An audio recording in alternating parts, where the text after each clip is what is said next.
Masa depan itu seperti apa? Tak ada yang tahu pasti. Yang pasti adalah kita sendiri yang memilih posisi, sebagai penonton atau pemain utama. PPM School of Management senantiasa membentuk para pemain utama. Pemain yang tidak hanya hadir, tapi juga bermakna. Pemain yang tidak hanya membangun dirinya sendiri, tapi juga lingkungan sekitarnya. Sebagai sekolah manajemen tertua di Indonesia, kami percaya bahwa hard skills adalah hal penting. Namun, soft skills juga tak kalah penting. Karena itulah keluarga besar kami diisi oleh para pemimpi, pembelajar, dan pembaharu yang tak ragu untuk terus melangkah maju. Yang tak pernah berhenti belajar untuk membuat hidup lebih bermakna. Untuk Republik ini, kami terus berupaya membangun sumber daya manusia, mengembangkan ilmu pengetahuan, dan mengabdi pada masyarakat. PPM School of Management, karena hidup tidaklah sekadar hadir. Assalamualaikum warahmatullahi wabarakatuh. Selamat sore semuanya. Selamat datang di acara webinar Pojokpreneur Muda dengan topik kali ini yaitu Entrepreneurship Journey yang diprakarsai oleh BISCUBE. Perkenalkan, saya Adinda Syarfina Rahmania, alumni Magister Manajemen PPM School of Management yang akan memandu acara pada sore hari ini. Sebelumnya saya ingin menyapa rekan-rekan yang baru join di Zoom meeting kali ini. Kira-kira apa nih kabarnya? Mungkin boleh chat di kolom message di bawah, kabarnya baik-baik saja atau lagi ada yang sakit mungkin. Semoga cepat sembuh ya. Oke, alhamdulillah baik. Semoga semuanya sedang dalam keadaan yang sehat-sehat selalu dan juga baik-baik saja.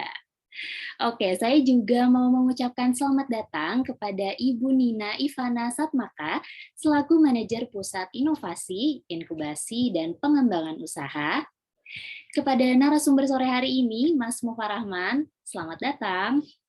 Dan tentunya teman-teman partisipan yang sudah menyempatkan hadir sore hari ini pada acara Pojokpreneur Muda. Boleh tepuk tangan virtual yang meriah dong teman-teman buat kita semua di sini.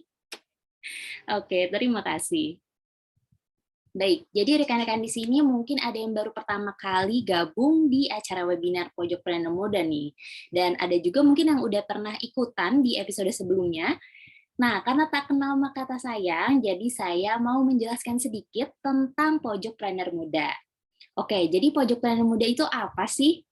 Pojokpreneur Muda adalah program yang diselenggarakan oleh inkubator bisnis BISCUBE PPM School of Management, dan BISCUBE ini adalah inkubator bisnis yang didirikan PPM School of Management pada tanggal 18 Desember 2020, yang tujuannya untuk membentuk jiwa kewirausahaan, mengembangkan keterampilan, serta mempercepat bisnis para tenannya.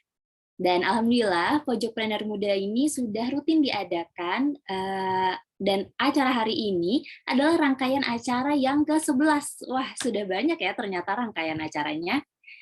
Karena Pojokpreneur Muda ini bakal dilaksanakan dengan berbagai macam topik yang berbeda-beda dan pastinya akan selalu berkaitan dengan kewirausahaan.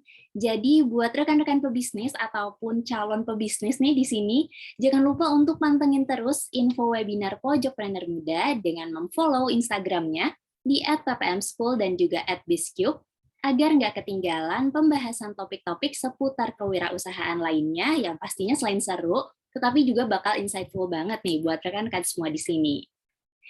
Oh ya, sebelum kita masuk ke acara utama, saya ingin menyampaikan beberapa informasi terlebih dahulu. Baiklah, kepada panitia boleh mungkin di-share screen. Oke, baik. Yang pertama, para peserta diharapkan berada dalam mode mute selama acara berlangsung, kecuali telah dipersilahkan berbicara demi kondusivitas acara ini. Kedua, demi kenyamanan bersama, para peserta dihimbau untuk bertutur kata yang baik dan juga dilarang berkomentar yang mengandung komersial ataupun isu sara ya, secara verbal maupun dalam kolom chat. Selanjutnya, setelah sesi presentasi dari narasumber selesai, akan dibuka sesi tanya jawab. Dan rekan-rekan di sini jika ingin bertanya, silahkan dapat menyampaikan pertanyaannya di Slido nanti, dan juga bisa teman-teman di sini untuk berinteraksi langsung sama narasumber kita sore hari ini, tinggal klik fitur raise hand saja di bawah sini untuk menyampaikan pertanyaannya di sesi tanya jawab nanti. Nah, berikutnya untuk meramaikan acara nih, kalian juga dapat mengunggah story yang berisikan insight yang didapatkan di acara sore hari ini dengan tag Instagramnya @biscube.ppm dan juga tag Instagramnya @ppmschool sampai dengan malam ini jam 9 malam. Ayo share yang banyak karena nanti akan ada merchandise spesial dari Biscube PPM School of Management bagi peserta yang beruntung. Selanjutnya di akhir acara nanti akan ada feedback form juga yang dibagikan oleh panitia dan harapannya nih rekan-rekan di sini dapat mengisi feedback form tersebut sampai jam 6 nanti karena setelah nanti jam 6 sore link tersebut sudah tidak dapat diakses lagi dan link tersebut yang menjadi dasar untuk rekan-rekan mendapatkan e-certificate. Terakhir, kami juga ingin menginformasikan bahwa acara ini otomatis terekam untuk keperluan dokumentasi. Baiklah, tanpa berlama-lama lagi, pasti rekan-rekan di sini juga udah penasaran banget nih dengan entrepreneurship journey dari narasumber kita hari ini. Nah, siapa sih? Ada yang tahu nggak? Boleh tulis di chat dong, mungkin narasumber kita hari ini siapa? Mungkin udah pada tahu juga ya dari poster yang disebarkan ke teman-teman. Ya, benar banget. Jadi narasumber hari ini yaitu Mas Mova Rahman. Beliau ini merupakan shrimp estate developer dan juga real estate developer, tetapi nggak hanya berbisnis, tapi Mas Rahman ini juga atau Mas Mova panggilannya, juga merupakan mahasiswa PPM School of Management program Sarjana Manajemen. Wah, keren banget ya, bisa menjalankan bisnisnya sambil kuliah. Jadi pasti nanti pas sesi sharing session nanti, banyak banget cerita-cerita menarik di balik journey-nya tersebut. Oke, langsung saja saya mau menyapa Mas Mova nih di sini. Halo Mas, apa kabar? Halo Mbak Dinda, Alhamdulillah baik. Alhamdulillah baik. Oke, gimana nih Mas Mova, udah siap untuk sharingnya sore hari ini ke rekan-rekan semua? Iya, siap. Mungkin saya nambahin satu peraturan aja kali ya. Jangan lupa tag saya juga. Silakan. @mofarahman. Oh, silakan ya rekan-rekan langsung dicatat, langsung di-follow @mofarahman. Baiklah, kalau begitu kepada Mas Mova, waktu dan tempat kami persilakan Mas. Ya, terima kasih.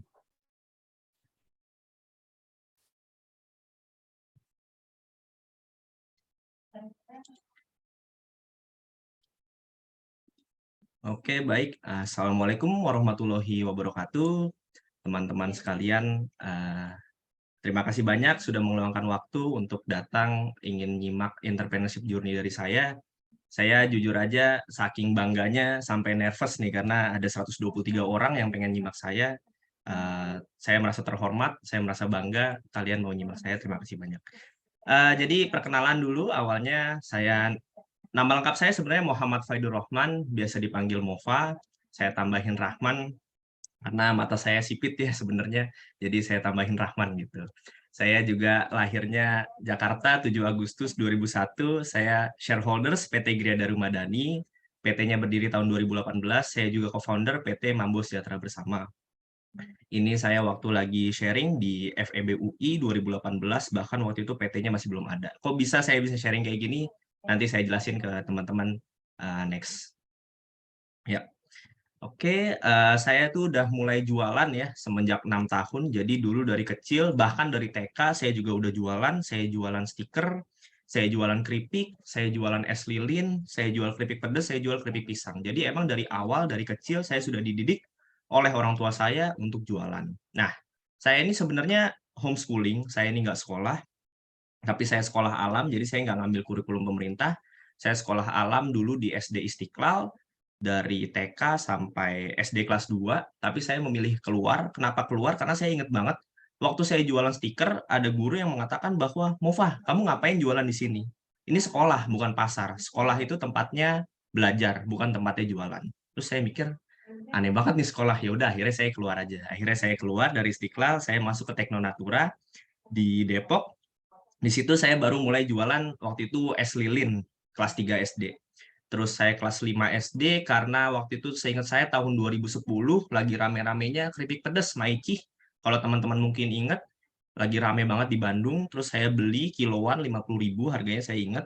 Terus saya pak kecil-kecil, 50.000 rupiah 1 kilogram itu bisa jadi 100 piece keripik yang lebih kecil lagi. Saya jual harganya 1.000, itu saya masih ingat banget. Terus saya jualan ke teman-teman saya waktu kelas 5 sampai 6 SD gitu. Nah, terus saya sekolah, saya juga belajar dari tempat lain. Jadi saya nggak belajar di sekolah aja. Untuk teman-teman ketahui, mungkin masih banyak orang yang mikir kalau homeschooling itu, "Move, berarti lu di rumah aja, terus ada guru datang." Nah, mungkin orang masih pada mikir kayak gitu. Kalau saya justru terbalik. Saya mendatangi ilmu, bukan ilmu yang mendatangi saya. Saya datengin gurunya, bukan guru yang datang ke saya. Jadi ketika ada guru lagi bikin acara, lagi bikin workshop, bahkan lagi di kantornya, saya datang. Kayak ini contohnya saya belajar web programming dulu, saya juga ikut workshop dari Pak Budi Satya Isman, CEO Sari Husada, CEO SGM, CEO Coca-Cola. Saya belajar dari beliau, ini saya umur 14 tahun. Saya juga belajar dari Pak Mardigu, belajar bisnisnya tentunya ya, karena beliau sekarang jauh lebih suka ngebahas politik dibanding bisnis, tapi ini saya sempat belajar sama beliau.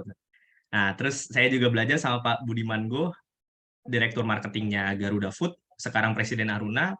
Saya juga belajar ke Ibu Andam Dewi, Country Director-nya Herbalife Indonesia, dan terakhir saya belajar sama Pak Hermawan Kartajaya, Guru Marketing ya, sampai sekarang bahkan. Saya juga sempat jadi moderator untuk acara yang dibuat oleh ibu saya di Festival Entrepreneur Indonesia 2017. Saya jadi moderator untuk Bapak Yasa Singgi dan Mas Gazan Aska Gavara. Ini yang punya Men's Republic, sekarang rebranding jadi The Republic, ini yang punya Zanana. Nah, kan tadi saya udah bilang ya, saya itu mulai dari jualan.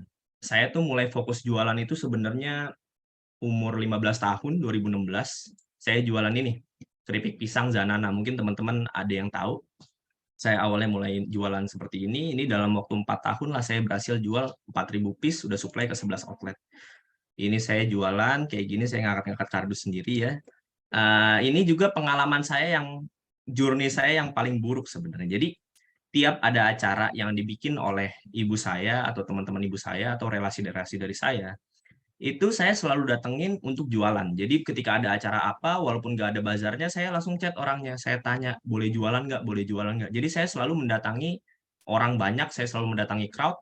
Ada potensi pembeli, saya pasti datengin. Nah, ini acara Bogor Berdaya tahun 2016, ingat saya, 16 atau 17 gitu. Di Bogor acaranya 1.000 orang yang datang, saya pikir, wah kalau 1.000 orang yang datang, pasti lakunya ini laku banget nih, pasti lakunya laku keras gitu, karena yang datang 1.000 orang. Ternyata perlu teman-teman ketahui, lakunya itu cuma 13. Sangat tidak sebanding dengan saya bawa-bawa kardus kayak gini, banyak, seingat saya 9 atau 8 dus gitu. Satu dus itu sekitar 25 piece. Intinya saya bawa banyak, tapi lakunya itu sangat-sangat sedikit, cuma 13. Di situ saya belajar, ternyata kalau pengen jualan, jangan cuma ngelihat betapa banyak orangnya, tapi pelajarin juga orang tersebut mampu membeli barang yang kita jual atau enggak gitu. Karena Zanana ini bisa dibilang produk keripik pisang yang lumayan mahal, harganya Rp25.000 satu piece. Mungkin teman-teman yang datang ke sini, peserta-peserta webinar yang datang, sorry bukan webinar, peserta seminar offline yang datang, 1.000 orang, itu makan siangnya mungkin hanya Rp15.000 sampai Rp20.000 gitu. Buat apa dia beli keripik pisang seharga Rp25.000, kalau makan siangnya aja lebih murah gitu. Bahkan saya ingat banget, saya nawarin tester aja, mereka nggak mau ngambil testernya gitu. Jadi daya belinya ternyata tidak cocok. Orangnya banyak tapi nggak mampu, ya akhirnya nggak laku juga gitu. Nah, ini juga saya jualan di Citos tiap hari Rabu, saya ingat 2016. Kalau teman-teman seumuran saya mungkin di Citos pada nongkrong, pada ngabisin duit orang tuanya, kalau saya justru malah jualan di sini di Citos gitu. Ini juga saya jualan di acara teman saya. Alhamdulillah ini udah lumayan laku karena acara berbayar, 500 orang yang datang, alhamdulillah lakunya tuh sampai 50. Nah, yang paling laku tuh saya waktu jualan di sini di acara Kopdar Saudagar Nusantara 2017. Ini 3 hari tuh bisa laku sampai 270 piece sehari. Intinya ini benar-benar paling banyak lah omset saya dalam sehari gitu. Jadi ini yang saya lakukan adalah menjadi reseller untuk awal dari sebuah bisnis. Jadi saya nggak langsung punya PT, saya mulai dari jualan dulu. Bahkan saya juga nggak bikin produk langsung, tapi saya jualan barang orang dulu. Karena dari kita mulai jualan, kita jadi ngerti kemauan konsumen, kita jadi bisa berinteraksi sama supplier, kita jadi tahu ada peluang yang bisa kita ambil atau enggak. Makanya saya sih lebih menyarankan untuk mulai jualan dulu daripada langsung berbisnis. Ini yang saya reseller. Jadi reseller saya masih ingat, modal awalnya cuma Rp750.000 karena saya nggak punya uang, saya akhirnya ngutang dulu ke ibu saya. Alhamdulillah sekarang udah lunas sih. Gitu. Ini yang reseller ya. Nah, ada juga saya bisnis dropship. Jadi saya jualan, belum bisnis sih, saya nggak nganggap ini bisnis. saya jualan power bank kayak gini. Ini dropship bener-bener, jadi orang yang pengen beli, kirimin desainnya dulu ke saya, kirimin juga uangnya, baru saya produksi. Jadi sistemnya PO lah, pre-order. Ini bener-bener nggak pakai modal gitu. Nah, ini saya dapatkan tadinya materi kan biasanya why, what, how. Kenapa, apa, bagaimana caranya. Nah, saya mikir karena saya mahasiswa PPM jurusan manajemen bisnis S1, sekarang saya semester 3, sebenarnya sekarang lagi minggu UTS sih. Kemarin saya UTS, besok saya UTS lagi, ntar malam saya juga ngebahas UTS. Jadi, saya mikirnya bagaimana jika semua peserta di sini jadi entrepreneur. Karena saya ingat banget semester 2, dosen keterampilan berpikir Ibu Erlinda ngebahas tentang what if. Akhirnya saya pakai ini bagaimana jika semua peserta di sini jadi entrepreneur. Yang pertama tenaga kerja atau employment rate. Teman-teman di sini bayanginnya gampangnya gini aja deh. Nggak usah mikir terlalu global ya. Pikirin aja kalau teman-teman lagi jadi mahasiswa terus udah lulus, teman kalian ada yang butuh kerja. Bisa nggak kalian langsung ngasih kerjaan ke teman kalian?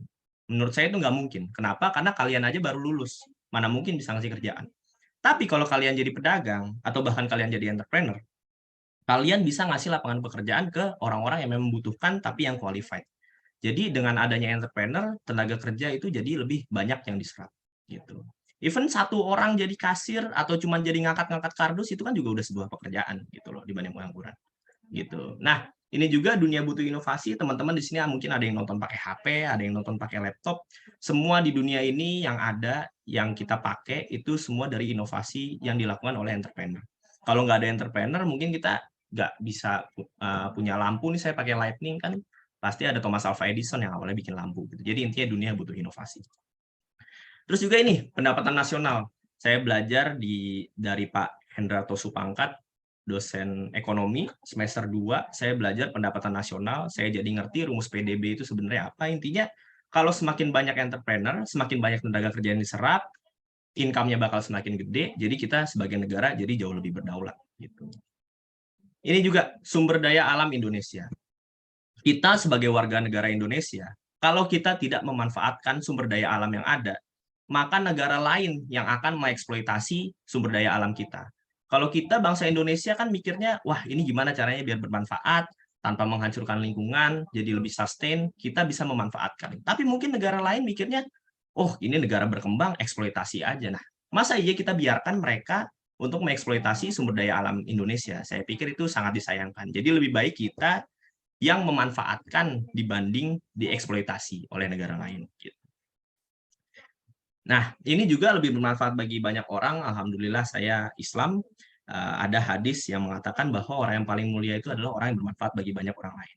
Untuk karyawan saya rencananya nanti ada sekitar 15.000 orang ditambah udang. Itu manfaat yang saya berikan kepada orang itu sangatlah banyak ya. Kalau saya jelasin secara ekonomi mungkin terlalu panjang. Intinya dengan kita menjadi entrepreneur, kita bisa lebih bermanfaat bagi banyak orang. Ini juga saya mau jelasin bahwa entrepreneur itu punya penghasilan yang tidak terbatas dan bisa diatur sendiri. Saya nggak bilang entrepreneur pasti lebih kaya dari karyawan, saya nggak mau ngomong kayak gitu.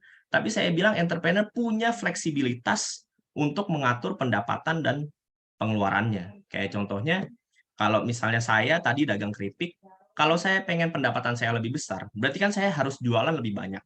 Kalau saya pengen jualan lebih banyak, berarti saya harus cari target market mana yang kira-kira saya bisa jualin. Intinya, kita punya fleksibilitas mau untung banyak atau untung dikit, mau jualan banyak atau jualan dikit. Karena kalian kalau kerja, setahu saya sih nggak pernah kerja. Punya KTP, punya NPWP, langsung punya PT. Tapi setahu saya, secapek apapun kalian kerja, pasti gaji kan ada limitnya. Sedangkan kalau jadi pengusaha itu tidak terbatas dan bisa diatur sendiri. Gitu. Tapi saya nggak mengatakan pengusaha pasti lebih kaya, enggak ya. Utang pribadi saya aja tuh banyak deh pokoknya. Gitu. Nah, ini juga saya ngasih tahu bahwa entrepreneurship index kita itu masih sangat rendah ya, di angka 94 dari 100 negara kita ke 94, intinya masih jelek banget. Intinya entrepreneur masih sangat dibutuhkan di Indonesia gitu. Nah, dari tadi kan saya bahas bagaimana jika, terus ini yang Mova kerjakan sebenarnya apa sih? Sri Estate Developer tuh Mova ngapain? Nah ini, jadi saya mendevelop 250 hektar tambak udang di Muara Gembong, Pantai Bahagia, Bekasi Utara, jadi Bekasi paling ujung ya, muara Sungai Citarum, di PT Mambo Sejahtera Bersama. Ini ada 250 hektar di sini yang akan saya develop, akan kami develop lebih tepatnya, bareng strategic partner yang sedang dicari. Ada 14 klaster, 10 hektar. Ini saya cepat aja, ada air masuk dari sini, terus air keluar dari sini, ada jarak 12 km. Ini saya di FPF ya, namanya Fixed Productive Forest atau hutan produksi tetap. Jadi ada hutan lindung yang tidak akan saya apa-apakan, emang itu pure hutan lindung aja, tapi yang hutan produksi tetap akan saya pakai untuk tambak udang. Nanti juga di sini bakal kita bikin hutan mangrove seluas 1000 hektar gitu. Rencana sih saya emang pengen bikin hutan mangrove seluas itu untuk dekarbonisasi gitu. Indonesia bahkan dunia polusinya udah sangat banyak, kalau nggak ada upaya dekarbonisasi ya kita mau tinggal di mana lagi kan. Jadi udah sustain lah. Ini future development-nya bisa sampai 1.400 hektar. Terus ini juga ada 10 hektar existing dan running yang udah jalan pilot project-nya, betul. Terus ada juga 17 hektar sudah di launching oleh Bapak Presiden Jokowi, di seberangnya kita persis. Ada juga 40 hektar under construction di sini. Gitu. Jadi ini bisnis saya, PT Mambo Sejahtera Bersama. Shrimp Estate Developer. Ada juga yang bisnis real estate development. Saya bikin perumahan seluas 40 hektar untuk target marketnya penumpang komuter lain Jabodetabek yang ada 1,2 juta orang per hari. Dan 1,2 juta orang per hari ini, 150.000 orangnya itu ke arah barat Jakarta. Jadi kalau teman-teman dari Tanah Abang sampai Rangkas Bitung, itu per hari ada 150.000 orang. Saya targetin cuma 2,67% orang atau 4.000 unit rumah. Jadi saya bisa develop 40 hektar, itu bisa jadi sekitar 4.000 unit. Untuk rumah tipe 2760 dan 3672. Jadi saya nggak bikin rumah 2 lantai, saya nggak bikin rumah mewah, saya bikin rumah khusus memang untuk penumpang kereta. Harganya mungkin sekitar 300 jutaan gitu. Jadi memang nggak mahal, bahkan gaji UMR aja atau joint income udah bisa nyicil rumahnya gitu. Jadi buat milenial, buat Gen Z jangan takutlah.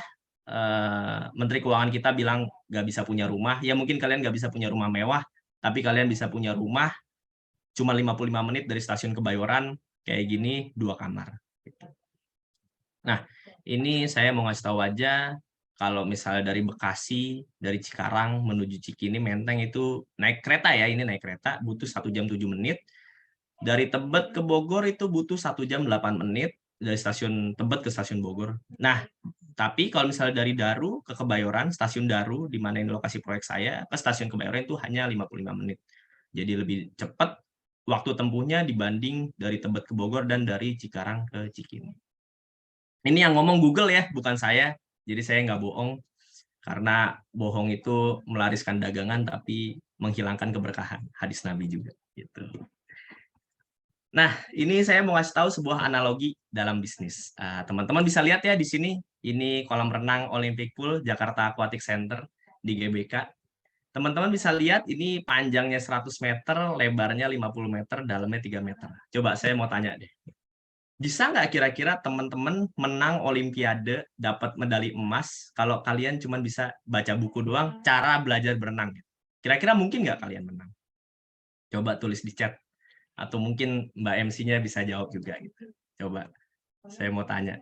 Kalian mau dapat medali emas Olimpiade renang, tapi kalian cuma baca buku aja. Nah, nggak mungkin kan? Karena cuma dari baca buku aja, nggak mungkin lah kalian bisa menang. Sama juga ada satu lagi yang nggak mungkin. Kalian nggak mungkin bisa dalam mimpi. Ada juga yang nggak mungkin. Yang nggak mungkin adalah kalian nggak bisa berenang, tapi langsung nyemplung ke kolam Olympic size pool. Yang panjangnya 100 meter, lebarnya 50 meter, dalamnya 3 meter. Kalian langsung nyemplung, terus kalian berharap menang tanpa bisa berenang sama sekali, tanpa belajar berenang. Jadi dua-duanya sama-sama nggak mungkin. Nah, jadi kalau kalian mau bisnis, ini saya analogikan bisnis itu seperti bisa berenang ya. Bisnis itu harus bareng, belajar dan praktek. Nggak bisa cuma baca buku, cara bisnis sukses dari para motivator, kalian baca, tapi kalian nggak melakukan bisnis, ya kalian nggak bakal bisa sukses. Sama juga, kalian nggak bakal bisa sukses kalau kalian langsung bisnis, langsung jualan, nggak pakai mikir, tanpa teori, oh saya yakin pasti laku, Nasrullah pasti akan datang, saya yakin nih dagangan saya laku. Nah, itu kan sama-sama nggak mungkin, itu sama-sama nggak bisa. Makanya praktek dan belajar itu harus bareng. Sama seperti berenang. Mungkin awalnya kalian kalau belajar berenang nggak mungkin langsung di kolam kayak gini. Pasti kalian masuk di kolam anak-anak dulu, kalian ukur suhunya, ini nyaman atau enggak, ini terlalu dingin enggak, atau terlalu hangat enggak. Kalian mungkin ada, kalau mungkin langsung nyemplung kan bisa aja kram. Jadi kalian harus kenali dulu environment-nya, kalian harus pelajari dulu. Baru misalnya udah bisa di kolam anak-anak, udah nyaman, baru mungkin latihan tangan dulu, atau latihan kaki dulu, nanti udah bisa baru di kolam dewasa, baru nanti ujung-ujungnya sampai Olympic pool gitu. Jadi harus bertahap gitu kan. Bisnis juga gitu. Nggak bisa kalian langsung bisa bisnis, nggak bisa kalian langsung pengen punya 1.400 hektar lahan, pengen punya 3.000 hektar kota mandiri, kalau kalian nggak belajar jualan dari awalnya. Nih, saya lanjut ya. Jadi, cara jadi bisnis itu sebenarnya gimana sih? Ini di caption Instagram saya, makanya kalau yang belum follow, jangan lupa follow saya ya, biar follower saya makin banyak. Jadi, cara jadi pebisnis, pedagang pikir bahwa kalau mereka bisa jualan, pasti bisa bisnis juga. Memang betul, jualan itu basicnya bisnis. Dan semua pebisnis sukses pasti jago jualan. Cuman masalahnya, untuk mau sukses dalam bisnis, nggak bisa hanya punya skill dan knowledge dalam jualan. Harus punya juga ilmu di bidang marketing, branding, finance, project management, time management, risk management, management, negotiation skill, HR, dan lain-lain. Paling tidak, dari semua ilmu tersebut, harus tahu makronya dulu. Nanti detailnya bisa dikerjakan oleh tim yang lebih ahli dan konsultan yang jauh lebih kompeten. Contohnya gimana? Contohnya saya, umur 17 tahun, bikin PT yang di bidang real estate development, mau jualan rumah. Teman-teman nanya ke saya bisa bikin rumah atau enggak? Enggak, sama sekali saya nggak bisa bikin rumah. Mana ada anak umur 17 tahun bisa bikin rumah 40 hektar, kan nggak mungkin. Nah, terus gimana biar bisnis itu bisa tetap jalan? Ya udah, saya serahin ke kontraktor nanti. Saya serahin ke konsultan yang lebih ahli, saya serahkan ke orang yang memang berpengalaman di bidang tersebut. Jadi saya nggak bisa bikin rumah nggak apa-apa, yang penting saya tahu ilmunya, saya tahu makronya, dan ada tim saya, yaitu direktur proyek yang memang udah pengalaman develop 350 unit rumah. Saya yakin beliau bisa memonitor dan mengkontrol kontraktor yang nanti akan saya kasih kerjaan untuk bikin rumah 4.000 unit. Itu contohnya yang perumahan. Tambak udang juga. Saya tadinya cuma pebisnis real estate development, bikin rumah, mengembangkan lahan. Saya nggak ngerti tambak udang sama sekali. Tambak udang itu variabelnya banyak banget. Ada variabel air, ada variabel benur, ada variabel pakan, ada variabel banjir. Intinya banyak banget lah variabelnya. Lebih banyak dan lebih kompleks variabelnya daripada perumahan. Terus saya nggak ngerti, saya nggak bisa, ya saya partneran sama orang. Saya partneran sama orang yang memang udah ahli di bidangnya, udah dari tahun 2018 bikin tambak udang, udah sempat gagal panen, udah sempat sukses panen, jadi saya partneran sama orang yang memang kompeten di bidang tersebut. Gitu. Saya juga nanti rencananya mau bikin PT lagi, bikin perusahaan baru untuk jualan ayam goreng. Kalau ditanya, saya bisa nggak bikin ayam goreng yang enak? Jangan bikin ayam goreng yang enak, masak aja saya nggak bisa, paling cuma bisa bikin mie, masak air gitu kan, saya benar-benar nggak bisa masak. Terus gimana saya pengen bisnis? Ya saya partneran sama orang yang emang udah kompeten di bidangnya. Tapi orang yang kompeten itu kan cuma bisa masak, nggak bisa bisnis. Jadi bisnisnya saya yang pegang, orang tersebut masak dan siap-siap jadi pebisnis. Jadi kita partneran. Jadi partnership itu justru bisa bikin kita lebih dapat apa yang kita nggak bisa dapetin sendirian gitu. Karena kadang juga banyak saya lihat entrepreneur yang nggak mau partneran, aduh kalau partneran kita bagi-bagi untung dong, aduh kalau partneran ntar kalau ribut gimana ya. Menurut saya itu sangat disayangkan, karena dengan partneran justru kita bisa dapat peluang-peluang yang tadinya kita nggak bisa dapetin kalau cuma sendirian gitu. Tadi rumah udah ada contohnya, tambak udang ada contohnya, ayam goreng juga ada contohnya. Gitu. Nah, jika sudah punya semua skill dan knowledge di bidang tersebut saja, masih ada kemungkinan bangkrut, apalagi yang nggak punya. Kemungkinan bangkrutnya bisa jauh lebih besar lagi. Bisnis-bisnis yang tadi saya bahas, kan nggak ada yang bisa jamin bahwa bisnis tersebut akan sukses, bisnis tersebut benar-benar sukses 100% tanpa kendala, kan nggak mungkin. Kemungkinan bangkrut masih ada, walaupun mungkin cuma 1% atau 0,00 berapa persen, tapi kemungkinan bangkrut pasti ada. Nah, saya yang udah expert di bidang itu, ada partner juga yang expert di situ aja, masih bisa gagal. Apalagi yang nggak punya ilmunya gitu. Karena membuka bisnis itu butuh ilmu. Membuka bisnis itu butuh keberanian, tapi mengembangkannya butuh ilmu gitu. Jadi yang saya tadi bilang, belajar dan praktek itu harus barengan gitu. Nah, ini saya kasih contoh 5 tangga bisnis. Ini copyright-nya dari Mas Jaya Setiabudi ya. Saya ikut workshop-nya 2016 Training for Mentor di Bandung. Jadi yang saya sering lihat teman-teman yang baru mau mulai bisnis itu, mereka langsung pengen masuk di sini investing, melipat gandakan manfaat. mereka cuma pengen tidur-tiduran, mungkin kalau anak Jaksel zaman sekarang pengennya nongkrong doang atau rebahan doang, terus ilmu, duit datang semua ke dia gitu. Ini sebenarnya mungkin aja, tapi kalau kalian memang punya duit, contohnya apa? Contohnya saya butuh strategic partner yang punya uang 1,2 triliun untuk menjalankan bisnis tambak udang saya. Nah itu investornya udah nggak apa-apa, rebahan aja, kasih duitnya ke saya 1,2 triliun, nanti kita develop. Cuman saya mikir, siapa orang anak muda seumuran saya punya uang 1,2 triliun kayaknya sangat jarang ya, kecuali anaknya konglomerat ya. Itu bisa dibilang nggak ada gitu. Jadi ya emang kalian harus awalnya ya mulai dari sini, startingnya dulu, mulai usahanya dulu. Jangan langsung loncat ke sini. Ya kalau kalian punya duitnya 1,2 triliun nggak apa-apa lah, mulai dari sini pun nggak apa-apa. Gitu. Oke, ada yang mau bertanya? Ini MC biasanya gimana? Langsung tanya jawab atau nanti di akhir? Untuk sesi tanya jawab kita buka di akhir ya. Oh, Jadi buka di sekarang akhir, oke. sharing session dulu Diingetin aja. aja Mas Lukman yang mau nanya ya. Oke, siap. Oke, ya, makasih. Ya, jadi untuk starting, untuk awal, apa aja sih skill dan knowledge yang harus kalian punya? Ya ini, entrepreneurship mindset kalian harus tahu, bahkan harus masuk ke mindset kalian. Kalian juga harus bisa nego, mungkin nego ke supplier, mungkin nego ke konsumen kalian sendiri, mungkin nego ke partner, mungkin nego ke investor, kalian harus bisa nih negotiation. Kalian juga harus selling skill yang tadi saya bilang, kalian harus bisa jualan. Untuk starting harus bisa jualan. Nggak mungkin kalian nggak bisa jualan terus pengen start bisnis tuh sangat susah gitu, karena income-nya dari jualan, bukan dari produksi kan gitu. Kalian juga harus ngerti analisa kompetisi, kompetitor kalian siapa. Kayak saya jualan rumah harga 300 juta, ya karena memang kompetisinya gitu. Saya nggak mungkin jual rumah 600 juta, 55 menit dari Kebayoran, kalau ada rumah harga 600 juta juga di lokasi yang lebih dekat ke Kebayoran. Itu saya nggak mungkin. Jadi kompetitor analisis saya harus paham. Ini juga uji ngangenin, maksudnya uji ngangenin apa? Jadi kalau kalian punya produk, terus produk tersebut itu enak, ngangenin, kan pasti balik lagi gitu. Kayak kalian kangen misalnya sama mantan kalian gitu kan, karena kalian nyaman sama mantan kalian pasti kangen sama mereka. Nah sama produk juga kayak gitu. Kalau produk kalian ngangenin, pasti bakal orang balik lagi, beli lagi gitu. Jasa juga termasuk ya, kalau kalian bisa menyelesaikan masalah konsumen lewat jasa yang kalian tawarkan, itu udah masuk uji ngangenin.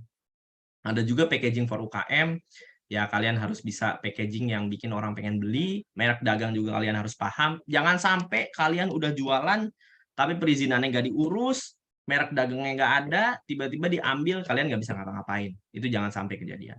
Kalian juga harus ngerti gimana cara distribusi barang kalian juga harus ngerti gimana cara sih promoin barang kalian.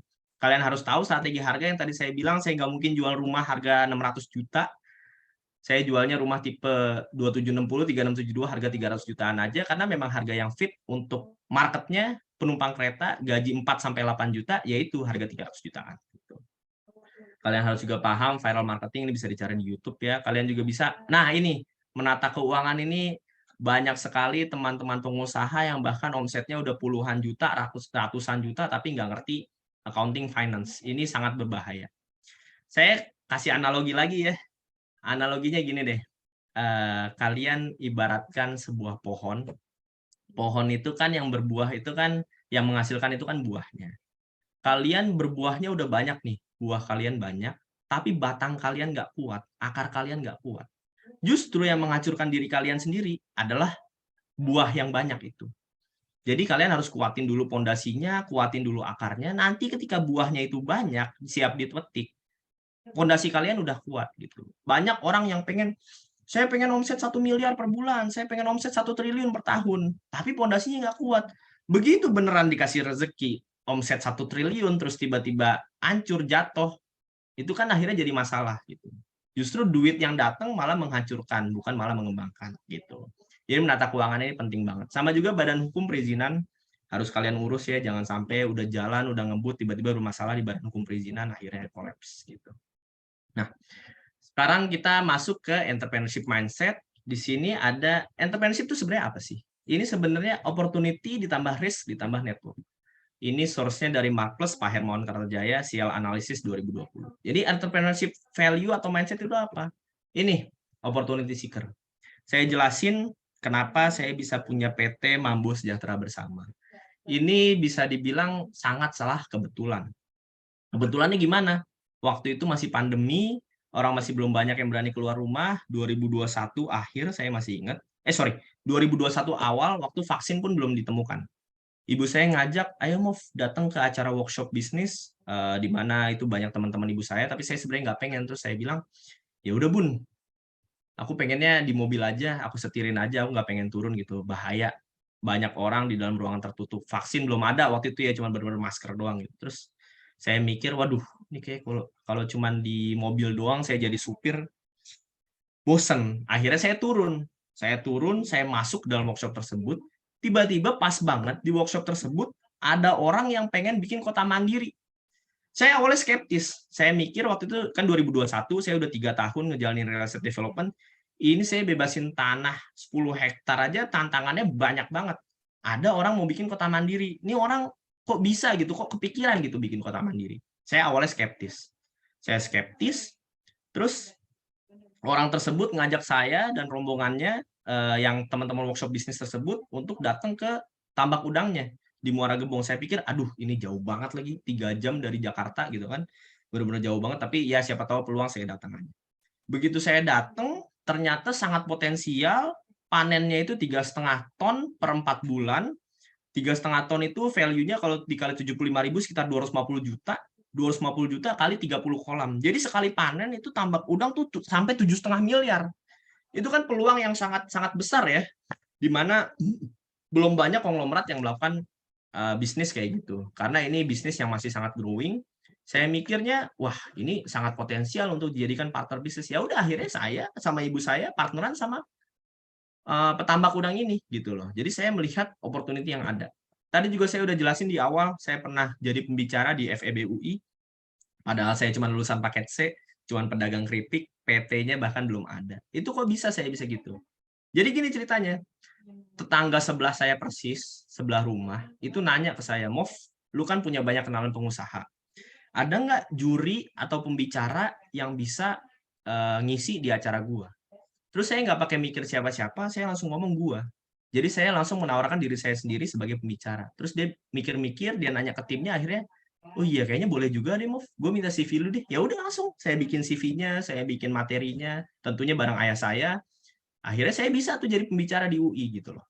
Makanya lucu juga itu anak lulusan paket C ngajarin anak-anak S1 FEB gitu. Tapi ya itu, jadi semua opportunity yang ada saya kejar sedapat-dapatnya. Contohnya ya ibu dosen saya ini, dosen pengembangan diri semester 2, Ibu Nina Ivanas, ngejelasin ada Bizcube, terus saya nanya-nanya lebih lanjut, ya udah akhirnya saya diundang untuk jadi pembicara di sini. Jadi ada opportunity itu saya kejar terus intinya gitu.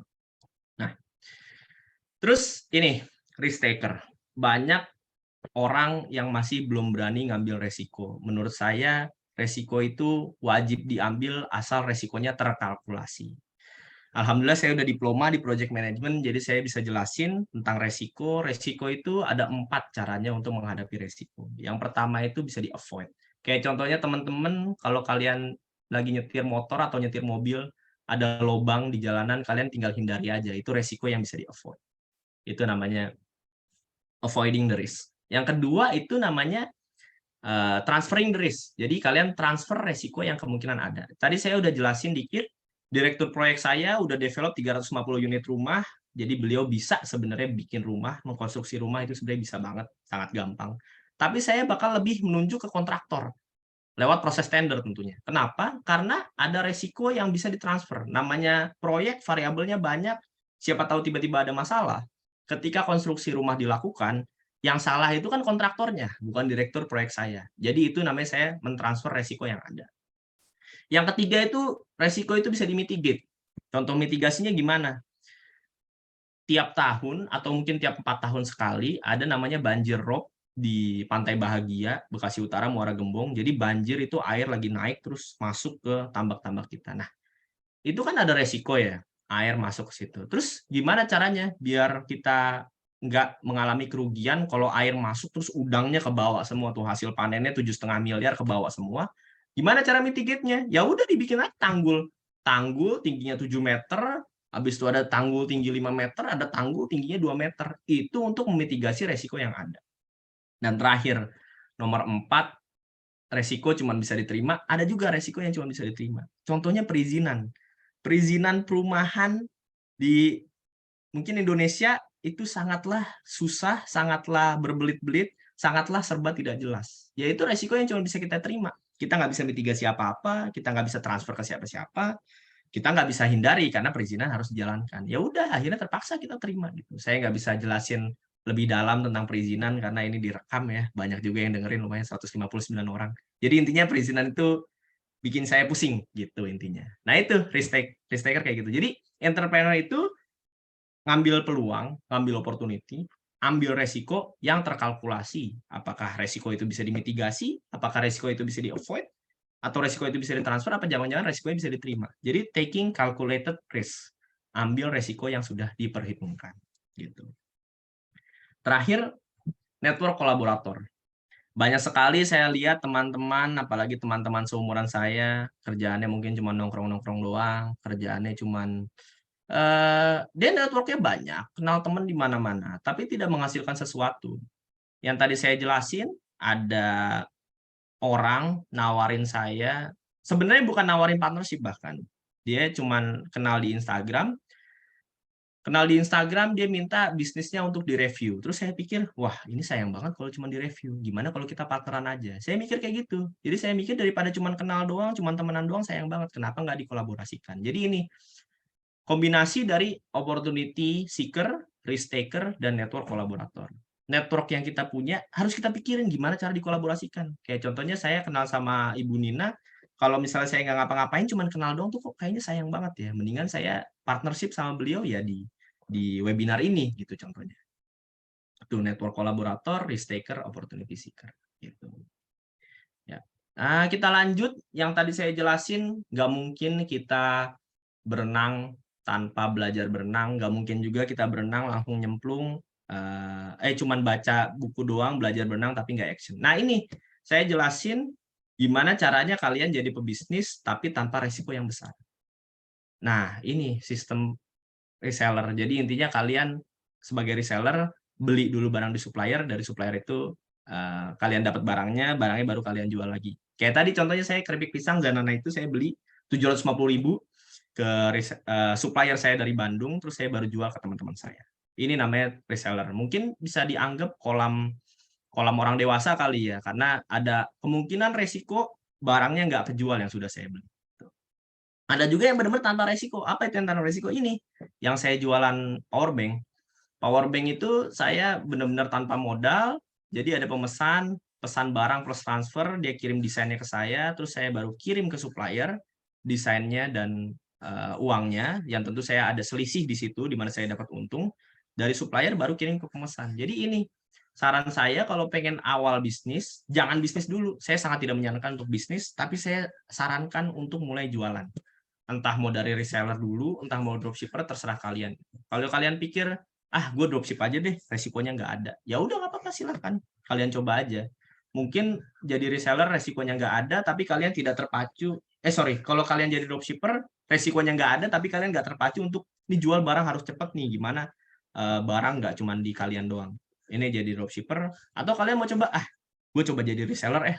Jadi reseller kayaknya modalnya minim, tapi gue bisa mulai jualan, barangnya juga harus terjual cepat, apalagi makanan gitu kan, ada expire-nya, kalian bisa jadi lebih terpacu, ya silahkan. Intinya, saya kenapa ngajarin kalian untuk jadi jualan dulu, jadi pedagang dulu, ya karena memang itu basicnya. Nggak mungkin kalian bisa langsung jadi pengusaha, nggak mungkin kalian nyemplung di kolam Olimpik kalau kalian belum bisa berenang. Gitu. Jadi, ya jadi reseller atau jadi dropshipper dulu.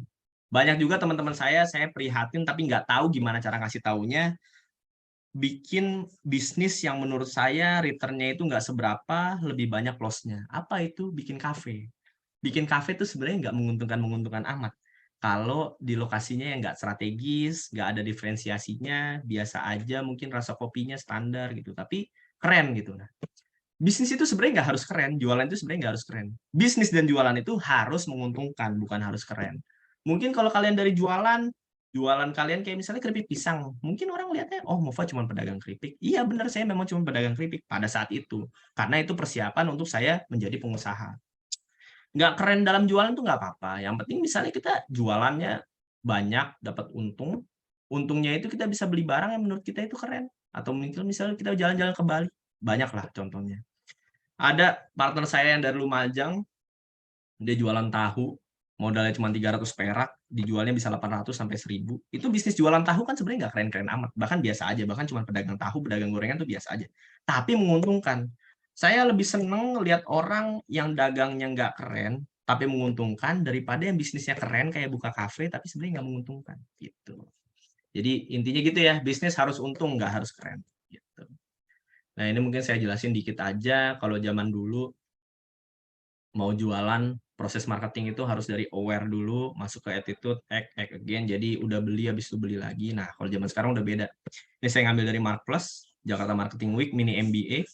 Jadi dari aware dulu, jadi kita harus membuat orang yang nggak tahu, jadi tahu tentang produk kita. Dari orang yang tahu, harus kita buat menjadi appeal, jadi suka produk kita. Dari orang yang suka produk kita, jadi bertanya tentang produk kita, dan dari yang tadinya cuma bertanya tentang produk kita, jadi membeli. Dan yang dari tadinya beli, jadi mengadvokasi. Jadi ini customer journey-nya. Kadang kan orang langsung pengen loncat. Gimana nih caranya biar jualan kita laku? Gimana nih caranya biar untung? Gimana caranya biar laku? Gitu kan. Harusnya nggak secepat itu. Ada prosesnya yang harus dilalui.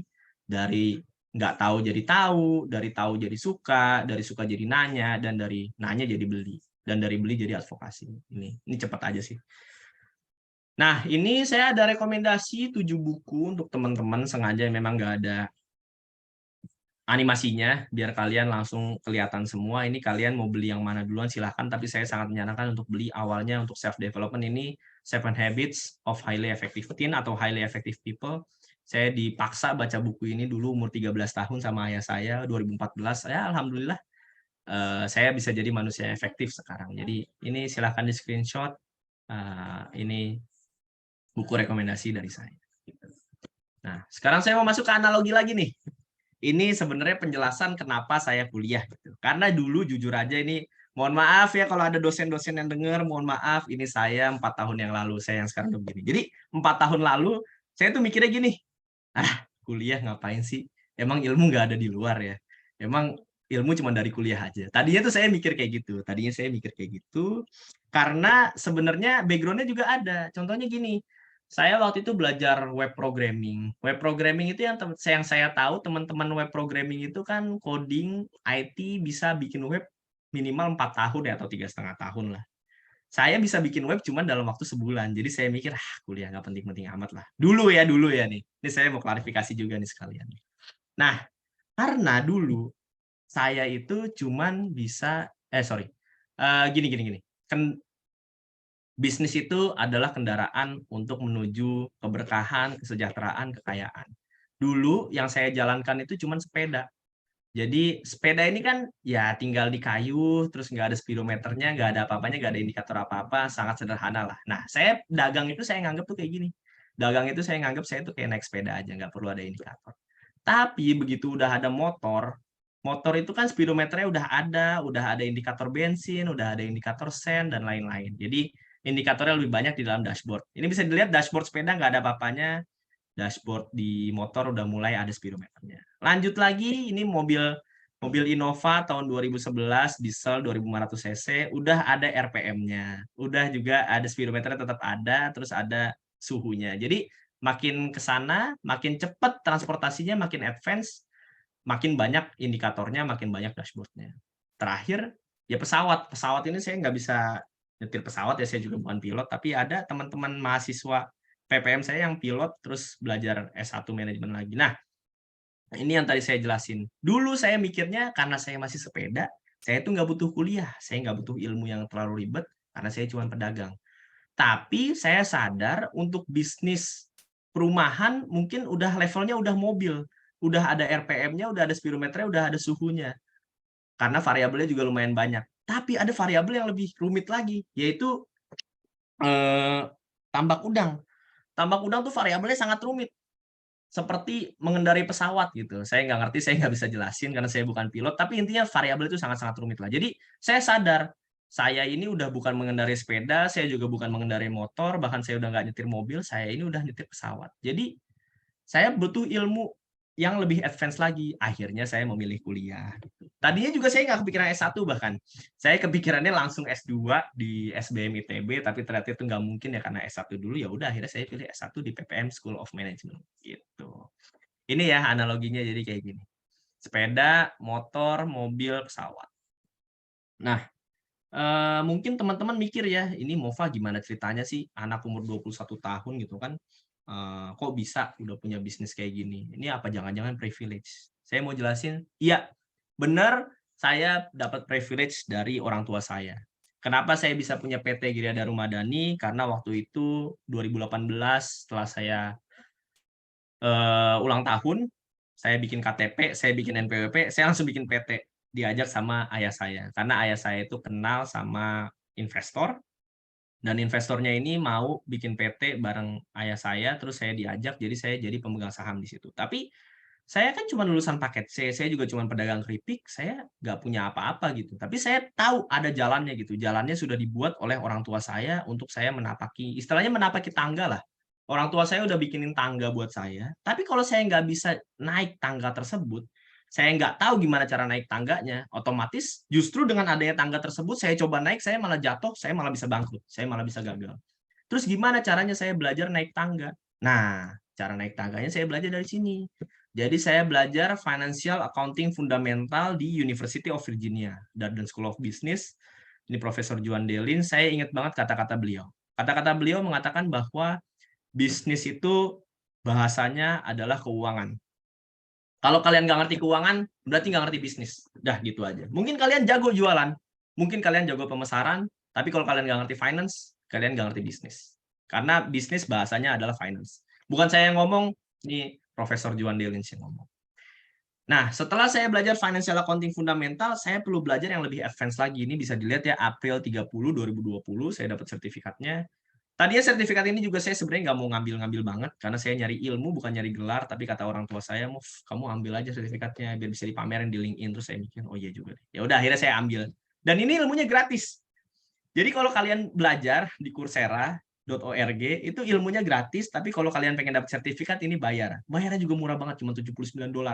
Dibanding kalian bayar SPP kuliah, sebenarnya murahan ini. Gitu. Tapi bukan berarti kuliah nggak penting ya, saya juga kuliah. Gitu. Ini juga habis itu saya lanjut di Udemy. Saya ngambil Complete Financial Analyst Course di Desember 1, 2020 karena saya kan pemegang saham. Pemegang saham itu kan harus paham cara menganalisa dan membaca laporan keuangan, harus paham juga cara menaikkan harga saham perusahaan, harus bisa juga memecat dan mengangkat direksi. Harus juga bisa membuat bisnis plan. Nah, membaca dan menganalisa laporan keuangan, saya butuh ilmunya. Ilmunya saya belajar di mana? Dari sini, dari Udemy. Complete Financial Analyst Course. Jadi habis dari accounting, saya masuk ke finance. Nah, saya ini kan sebenarnya kan menjalankan sebuah proyek ya. Proyek real estate development, proyek stream estate development. Saya kalau nggak punya ilmunya bahaya. Akhirnya saya ngambil diploma di sini.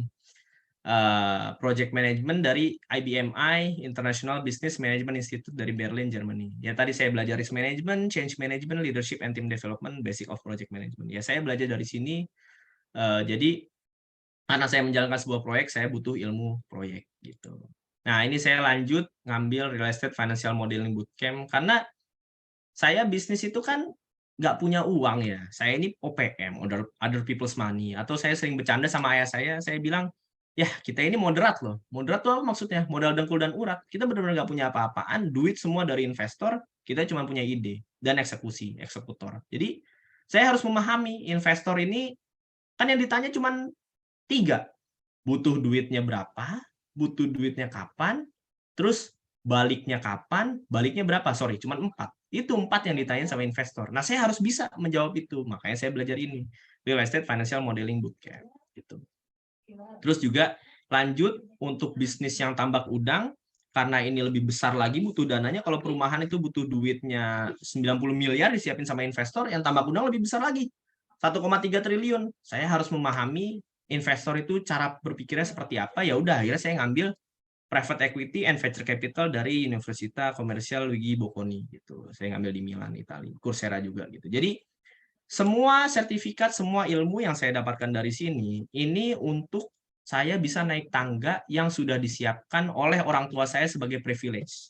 Balik lagi, kalau saya nggak belajar ini, saya mungkin cuma nongkrong-nongkrong doang, saya cuma ngabisin uang ortu doang, saya nggak bakal jadi apa-apa. Jadi saya harus bisa naik tangganya. Ya udah, naik tangganya saya kayak gini, saya belajar di mana-mana, saya kuliah, gitu ceritanya. Nah, ini 2 slide terakhir, saya mau ngasih tahu The Wealth Report dari Knight Frank.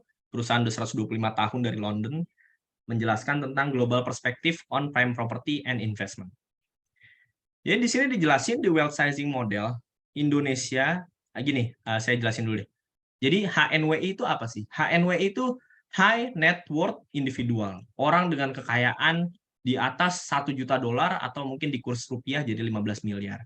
Ini teman-teman bisa lihat Indonesia itu change-nya, jadi bakal ada orang kaya baru di Indonesia sebesar 110% gitu pada tahun 2020 sampai 2025. Ada juga UHNWI, Ultra High Net Worth Individual, orang dengan kekayaan di atas $30 juta atau 450 miliar. Ini juga Indonesia itu paling gede, 67, di sini 110%, di sini 67%. Jadi potensi Indonesia itu sangatlah besar, bahkan paling tinggi di antara negara lain. Ini survei independen ya, pasti Knight Frank bener valid surveinya. Intinya ini bisa dilihat negara lain tuh nggak ada yang setinggi 110%, nggak ada yang setinggi 67% gitu. Ini potensi tapi cuma sekedar potensi. Kalau kalian yang nggak ngapa-ngapain, mungkin kalau kalian cuma nongkrong-nongkrong doang, ngabis-ngabisin waktu di Instagram, scrolling, atau mungkin cuman nggak ngapa-ngapain lah, intinya ya ini potensi ini nggak bakal jadi apa-apa gitu. Jadi ya saran saya kalau misalnya pengen potensi ini bisa beneran terjadi ya kalian harus do something. Bisa mulai dari jualan dulu, jualan bisa dari jadi reseller, bisa lanjut ke dropshipper, baru mulai bisnis gitu. Nah ini ya slide terakhir, ini Instagram saya Mufa Rahman, Facebooknya Mufa Muhammad Rahman. Ini nomor WhatsApp saya, silakan dikontak aja, silakan tanya aja. Ini email saya mufa.fauzi@gmail.com. Ya mungkin itu aja yang bisa saya sampaikan. Terima kasih banyak PPM udah ngasih saya waktu untuk sharing selama 49 menit. Saya sangat berterima kasih. Assalamualaikum warahmatullahi wabarakatuh. Waalaikumsalam warahmatullahi wabarakatuh. Oke, terima kasih banyak Mas Mova untuk sharingnya. Boleh kita beri virtual applause terlebih dahulu dong buat sharingnya Mas Mova. Seru banget ya, tadi kita jadi benar-benar tahu nih gimana Mas Mova merintis bisnisnya sedari awal. Ditambah kita juga bisa dapat motivasi, tips, dan juga trik nih untuk belajar dan juga mempraktikkan bisnis. Oke, apalagi tadi saya juga suka banget nih Mas sama quote Mas Mova yang bilang kalau membuka bisnis butuh keberanian dan mengembangkan bisnis butuh ilmu. Nah, ini bisa jadi bahan nih untuk kalian update insight di story nanti. Ya, silakan. Jangan lupa tag Instagramnya @bizcube.ppm dan juga @ppmschool. Siapa tahu kalian bisa memenangkan merchandise menarik dari Bizcube. Oke, mungkin Mas Mova juga bisa lanjut minum dulu nih sambil siap-siap menjawab pertanyaan. Saya juga di sini mau menginfokan sesuatu yang menarik nih dari PPM School of Management. Oke, kepada panitia boleh bantu share screen. Nah, oke, baiklah. Tadi di awal acara saya sudah sempat info kalau acara ini diadakan oleh Bizcube, yaitu inkubator bisnisnya PPM School of Management. Nah, untuk rekan-rekan di sini yang ingin memilih studi untuk S1 ataupun S2 dan tertarik untuk punya bisnis, apalagi mau menjadi mungkin the next Mas Mova nih, bisa banget nanti menghubungi marketingnya PPM School of Management untuk tahu lebih banyak lagi tentang program S1 dan S2 Manajemen dengan elective entrepreneurship atau kewirausahaan. Karena dengan mengambil studi PPM, teman-teman di sini akan dapat banyak sekali fasilitas dari Bizcube, mulai dari bootcamp, co-working space, workshop, mentor akademik, dan mentor bisnis, serta akses terhadap funding dan juga fasilitas lainnya yang dibutuhkan pebisnis saat merintis bisnisnya. Jadi rekan-rekan langsung aja bisa cek ke websitenya ppmschool.ac.id. Oke, seperti yang tadi sudah dijelaskan, sekarang kita akan masuk ke sesi tanya-jawab nih Mas Mova. Jadi dipersilahkan kepada teman-teman yang masih ingin bertanya bisa langsung saja klik link yang sudah di-share di chat ataupun raise hand. Dan di sini tadi Mas Lukman dari tengah-tengah sharing kayaknya ya udah mulai raise hand ya. Kayaknya udah semangat banget nih.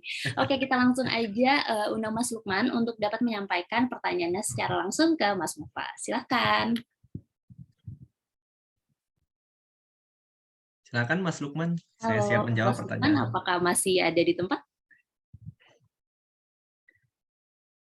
Oke, mungkin kita lanjut ke yang tadi Mas udah. Mas Hasbi dulu kali ya? Ya, benar. Kepada Mas Hasbi Khaidir, boleh langsung menyampaikan pertanyaannya, Mas.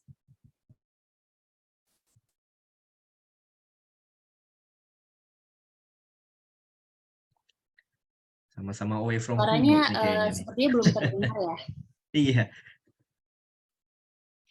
Kepada Mas Hasbi, mungkin apakah mic-nya bisa dicek lagi.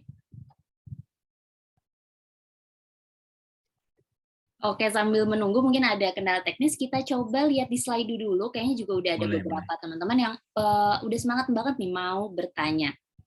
Oke, kita langsung bacain aja ya.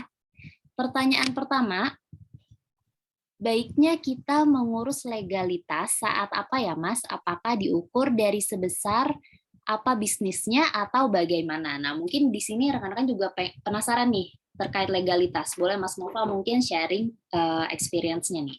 Oke, untuk legalitas ya, saya langsung sharing pengalaman saya aja ya. Kalau misalnya untuk yang PT Gria Daru Madani perumahan udah pasti pakai PT ya, karena nggak mungkin saya pakai CV, karena apalagi pakai pribadi itu lebih nggak mungkin lagi, karena pengurusan perizinan itu semua harus pakai PT, IMB juga semua, pokoknya semua harus pakai PT, jadi legalitasnya kita pasti pakai PT. Untuk yang Mambo Sejahtera Bersama juga, yang udang, tambak udang juga kita pakai PT, karena gini, investor itu cuma mau masuk ke bisnis yang siap.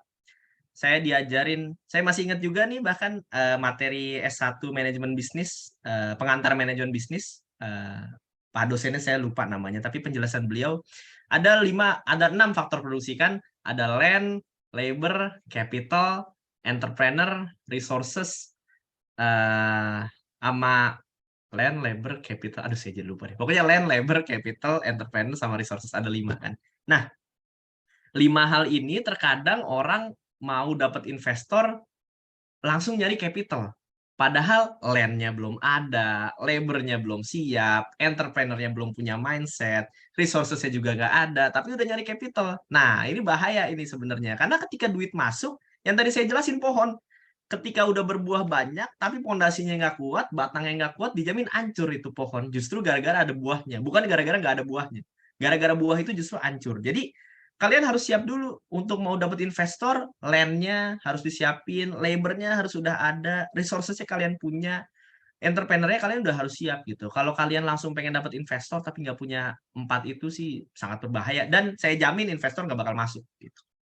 Jadi saya nyari capital karena 4 lainnya udah siap. Jadi untuk PT Gria Daru Madani langsung pakai PT ya, perseroan terbatas. PT Mambo Sejahtera Bersama juga pakai PT, perseroan terbatas. Nah, untuk yang bisnis saya yang ayam goreng, yang dari Lumajang, itu saya kepikirannya untuk belum PT dulu, merek dagang dulu. Jadi saya pastikan bahwa merek dagang itu belum ada orang lain yang punya, dan merek dagang itu aman didapetin. Jadi legalitasnya satu persatu gitu, merek dagangnya dulu. Saya sih pengennya langsung sampai PT, tapi saya mau tanya partner saya dulu CV mau atau enggak, tapi saya sih sangat tidak pengen CV ya. Karena bisnis itu kan yang tadi saya bilang resikonya tuh ada, resikonya tinggi. Kayak berenang kan bisa kelelep, bisa kram terus meninggal gitu kan. Sama bisnis juga bisa bangkrut gitu loh. Nah, kalau CV, saya bikin bisnis pakai CV, terus tiba-tiba ada terjadi di masa depan yang membawa kebangkrutan untuk CV tersebut, harta pribadi saya bisa ikut. Sedangkan kalau PT ketika bangkrut, nih saya diajarin sama dosen hukum bisnis nih semester 3, itu nggak bakal kenapa-napa orangnya. PT-nya bisa pilot tapi orangnya enggak. Orangnya nggak bangkrut, legalitas harta pribadinya nggak bakal dibawa gitu. Kalau CV kan bahkan mobil bisa ditarik, rumah bisa ditarik, segala macam. Jadi untuk mengurus legalitas saat apa ya Mas? Saat kalian pengen bikin bisnis. Tapi gini, banyak juga teman-teman yang langsung bikin PT padahal bisnisnya belum jelas. PT itu terakhir. Maksud terakhir gimana? Ketika kalian sudah yakin kalian bisa menjalankan bisnis ini udah menguntungkan, internal rate of return sudah ketahuan, kalian bisa jawab modul bisnis mungkin dari value proposition design udah ada, bisnis model canvas sudah ada, kalian yakin baru bikin legalitas. Jadi jangan langsung bikin legalitas tanpa ada bisnis yang jalan gitu. Saya sering bercanda sama teman saya, lu kalau pengen jadi dirut gampang bro, lu kalau mau jadi pemegang saham gampang bro, lu bikin PT aja tapi bisnisnya nggak jalan gitu loh. Jadi diukur dari seberapa besar bisnisnya, saya sih sangat menyarankan PT langsung gitu loh. Jadi nggak pakai CV-CV-an, langsung PT gitu. Untuk Oke, pertanyaan pertama ya. semoga menjawab ya tadi pertanyaannya. Berarti benar nih kalau misalnya kita mau terjun untuk bikin bisnis juga jangan males ya Mas untuk ngurusin Betul, administratifnya. betul, betul. Karena berbahaya sekali. Kayak Ya, contohnya tuh ada kan kejadian ini, ayam geprek Bensu sama Ruben Onsu itu kan Ya, Udah terkait berantem ya, haki ada ya. ribut kan, sampai ke pengadilan-pengadilan segala. Nah itu kan karena legalitas dari awalnya nggak diurus gitu kan. Ya, Yang dipikirin yang lain, legalitas nggak dipikirin, akhirnya ya udah berantakan gitu. Kan jangan sampai bisnis yang udah kita bangun malah berantakan karena awalnya kita nggak bener. Quote dari ibu saya bagus banget, start right, start small, start now. Itu kalau pengen bisnis gitu. keren. Bisa jadi bahan juga tuh guys untuk Iya, nanti upload di betul. story. Iya. Mulai kecil, mulai bener, mulai sekarang gitu. Oke, baik. Kita lanjut ya ke pertanyaan selanjutnya, yaitu apakah kita harus selalu mengambil resiko dalam berbisnis atau hanya dalam keadaan tertentu saja yang mengharuskan kita mengambil resiko? Gimana nih Mas? Mungkin setelah melalui beberapa entrepreneur journey gitu ya, gimana nih? Oke, harus selalu mengambil resiko dalam bisnis atau hanya dalam keadaan tertentu saja yang menghasilkan kita mengambil resiko. Ini banyak orang yang masih kurang paham juga ya. Kita tuh sebenarnya ngapain aja di dunia ini tuh resikonya ada loh. Kita keluar rumah, ketabrak mobil kan bisa aja. Kita nyetir mobil, ditabrak mobil lain padahal kita nyetir bener kan bisa aja. Itu kan sebenarnya resiko-resiko yang kita ambil. Tapi resikonya bisa terkalkulasi. Oke, misalnya di jalan tol, jangan ngebut-ngebut, lagi hujan deras, ada bahaya aquaplaning, bisa nabrak gitu kan. Jadi sebenarnya jangankan bisnis, kita nggak bisnis aja itu sudah mengambil resiko. Bahkan kita nggak ngapa-ngapain aja udah ngambil resiko. Contohnya gini lah, duit kita punya, kita taruh di bank. Kita nggak ngapa-ngapain dari duit itu aja udah kemakan inflasi. Itu aja udah ada resikonya. Jadi kita ngapa-ngapain tuh pasti resikonya ada gitu loh. Jadi tinggal dipikirin aja yang tadi, resikonya ini bisa dihindari atau enggak? Oke, kalau nggak bisa dihindari. Bisa ditransfer atau enggak? Oke, kalau nggak bisa ditransfer. Bisa dimitigasi atau enggak? Oke, kalau nggak bisa dimitigasi. Bisa diterima atau enggak? Oke, berarti kan cuma bisa diterima. Nah, kita terima resiko itu, worth it nggak sama apa yang akan kita dapatkan? Karena gini kan, bisnis itu kan semakin tinggi, terkadang ya, walaupun ada juga bisnis yang resikonya besar, untungnya kecil, ada juga bisnis yang resikonya kecil, untungnya besar. Itu sebenarnya ada, itu terlalu kompleks lah kalau saya jelasin perbandingan antara resiko dan gain. Tapi dalam dunia investasi lah contohnya, dalam dunia investment, saya juga masukin duit di reksadana saya, ada reksadana obligasi, ada reksadana saham saya masukin. Itu lebih tinggi resikonya, memang lebih besar potensi peluang keuntungannya. Tapi kalau misalnya resikonya kecil, ya otomatis keuntungannya juga kecil. Kalau dalam sisi sektor finance, semakin besar potensi keuntungannya, maka semakin besar resikonya. Yang tinggal kita lihat, kira-kira lebih besar mana nih? Besar resikonya, besar biaya yang kita dapatkan ketika resiko tersebut muncul, atau dari imbalan yang kita dapat. Jadi emang resiko itu harus dikalkulasi gitu. Kayak saya contohnya ya, tambak udang, resikonya gagal panen, ada penyakit gitu, ada virus. Ya berarti kita harus mitigasi resikonya. Kita harus cek di lokasi tersebut, 2.100 hektar, ada nggak penyakit di situ? Kalau ada penyakit, gimana kita tanggulanginya gitu. Coba kayak perumahan juga contohnya, resikonya ada atau nggak? Ada resikonya. Misalnya ternyata terjadi resesi, orang pada nggak punya gaji, pada nggak punya kerjaan, mereka nggak bakal mampu beli rumah. Resikonya tetap ada. Ayam goreng, resikonya ada juga. Kalau misalnya ada kompetitor yang lebih kuat dari kita yang tiba-tiba banding harga, kompetitor besar kan kalah kita. Jadi resiko itu tetap bakal ada, tapi tinggal kita lihat bisa kita apain resiko tersebut gitu. Oke, mantap. Semoga tadi menjawab juga ya pertanyaannya. Nah, kita lanjut ke pertanyaan ketiga. Ini menarik juga nih, Mas Nova, terkait ide bisnis di tahun 2023. Wah, kan orang-orang bilangnya 2023 tuh resesi gelap. Nah, menurut Mas Nova nih gimana nih 2023? Oke, saya ngutip kata dosen saya aja deh. Dosen saya bilang, dosen ekonomi, resesi itu kalau semakin dibahas sebenarnya semakin terjadi gitu, sangat berbahaya gitu loh. Kalau misalnya orang mikirnya, wah ini bakal resesi nih, gue tahan deh duit gue nggak mau belanja apa-apa. Justru malah resesi beneran gitu loh. Ketika orang nahan untuk belanja, ketika pebisnis nahan untuk ekspansi, yang akan terjadi justru malah resesi beneran. Tapi tetap harus waspada, tapi jangan terlalu dipusingin gitu loh kalau masalah resesi ya. Sama ini, peluang itu pasti ada di setiap kondisi apapun. Yang saya belum lahir ya pada tahun 98, tapi saya dapat cerita dengar dari Panji Pragiwaksono, beliau bilang, jadi adanya restoran kaki lima, adanya PKL-PKL di pinggir jalan itu, awalnya itu karena pada tahun 98 orang pada nggak mampu ke restoran. Akhirnya belanjanya di pinggir jalan yang murah-murah. Nah, itu kan peluang. Jadi resiko resesi kan 98 kan parah banget ya, saya cuma baca-baca dari berita aja, saya tidak mengalami sendiri ya.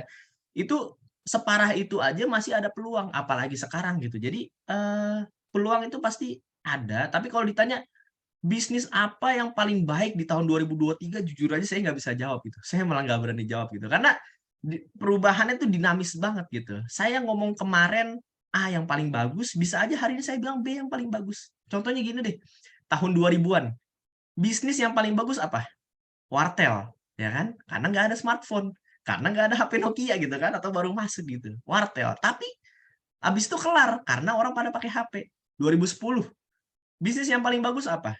Warnet, karena orang belum pada punya laptop, karena orang belum pada punya PC. Habis itu kelar kan 2015 gitu loh, orang pada pakai smartphone semua, warnet udah habis gitu. Jadi selalu cari peluang karena di setiap kondisi pasti selalu ada peluang. Yang tadi saya bilang entrepreneurship mindset lah. Opportunity seeker, risk taker, network kolaborator. Kita punya temen yang mungkin sukses, bisa kita ajak kolaborasi, ya kita jalanin. Dan saya juga ngajarin kan jualan, tapi sebenarnya ada triknya. Kalian nggak harus semuanya jualan. Kalian bisa partneran sama orang yang jago jualan. Contohnya gini deh, kalian mau bikin kue nih, masakan kalian enak nih, masakan kalian jual brownies kukus gitu misalnya, tapi kalian nggak bisa jualan. Kalian partnership aja sama orang yang emang jago jualan tapi nggak bisa bikin kue. Kalian bisa bikin kue tapi nggak bisa jualan, partneran sama orang yang bisa jualan tapi nggak bisa bikin kue. Gitu, contohnya sih kayak gitu. Jadi ide bisnis apa di tahun 2023 saya jujur aja nggak berani jawab karena itu variabelnya akan sangat banyak. Intinya cari aja peluang yang ada. Gitu. Oke, semoga tadi memberikan inspirasi ya jawabannya Mas Hmm. Nova ini. Nah, kalau tadi dari slide, sekarang kita coba cek lagi nih Mas Lukman dan juga Mas Hasbi, Oh iya, apakah betul. sudah bisa akses mic-nya?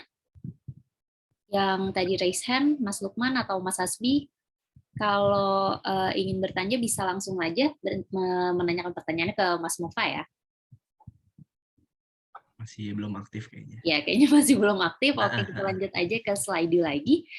Nah, ada pertanyaan lagi nih terkait marketing. Gimana sih Mas Nova untuk menentukan tempat marketing dan branding yang tepat untuk mulai jualan online?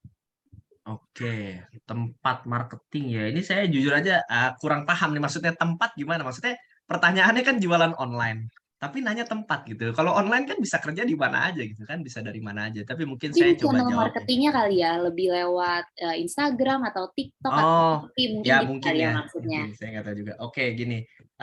Marketing itu kan sebenarnya kan harus sesuai dengan target marketnya. Contohnya gini, proyek perumahan saya jualannya ke penumpang kereta yang ada 1,2 juta orang. Terus saya tempat marketing yang tepat di mana? Ya di stasiun, ya di kereta gitu loh. Jadi saya targetin, saya nggak bakal jualan apartemen saya di mall, saya nggak bakal jualan apartemen saya itu di rumah sakit, contohnya saya juga nggak bakal jualan di tempat yang memang tidak ada target market saya ngumpul. Jadi tentuin dulu target marketnya siapa, baru cari tempat jualannya.